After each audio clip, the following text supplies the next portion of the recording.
Patay ang isang 14 anyos na binatilyo matapos tamaan ng kidlat sa barangay Barusong, Tigbawan, Iloilo, dakong 3:00 ng hapon nitong Huwebes, Setyembre 11. Sugatan din ang kanyang 6 na mga kasama na may edad 29 hanggang 66 na patuloy na ginagamot sa ospital. Batay sa inisyal na investigasyon ng pulisya, nasa taniman ang grupo nang biglang bumuhos ang malakas na ulan.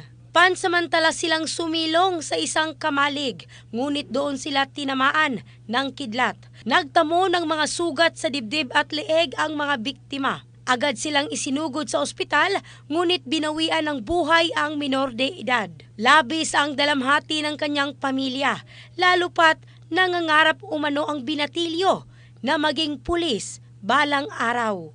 In the heart of changing lives, ako si Michelle Craste ng Brigada News Philippines, the Music and News Authority.